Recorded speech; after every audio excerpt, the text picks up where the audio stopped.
நம்பிக்கை துரோகி மோடியின் முதுகில் குத்திய இபிஎஸ் அட்டாக் செய்த அண்ணாமலை. நம்பிக்கை துரோகி அப்படின்னா அது எடப்பாடி பழனிசாமி தான்.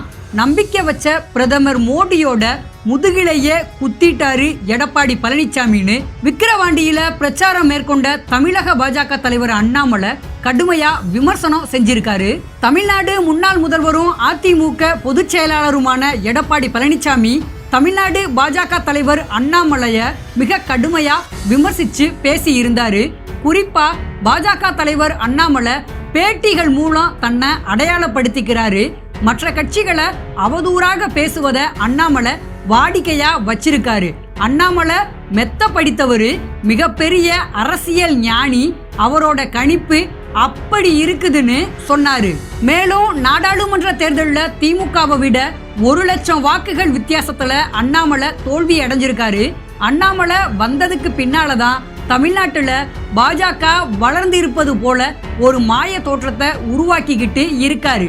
தேசிய கட்சியோட மாநில தலைவராக இருந்து தமிழ்நாட்டு மக்களுக்கு மத்திய அரசு கிட்ட இருந்து எந்த ஒரு திட்டத்தையும் பெற்றுத்தராம வாயிலேயே வடை சுட்டுக்கிட்டு இருக்காரு அண்ணாமலைன்னு கடுமையா விமர்சித்து பேசி இருந்தாரு. இந்த நிலையில இதற்கு பதிலடி கொடுக்கும் வகையில நம்பிக்கை வச்ச பிரதமர் மோடியோட முதுகிலேயே குத்தியவர் தான் எடப்பாடின்னு விக்கிரவாண்டியில பிரச்சாரம் மேற்கொண்ட தமிழ்நாடு பாஜக தலைவர் அண்ணாமலை விமர்சிச்சிருக்காரு.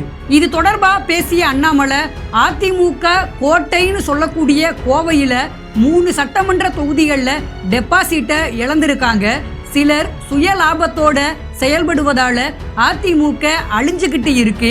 சுயலாபத்திற்காக அதிகார வெற்றிக்காக அதிமுகவை அழிச்சுக்கிட்டு இருக்காங்க. நம்பிக்கை துரோகி அப்படின்ற வார்த்தை எடப்பாடி பழனிசாமிக்கே பொருந்தும். நம்பிக்கை துரோகினா அது இபிஎஸ் தான். எடப்பாடி பழனிசாமிய பிரதமர் மோடி தன்னோட பக்கத்துல அமர வச்சாரு.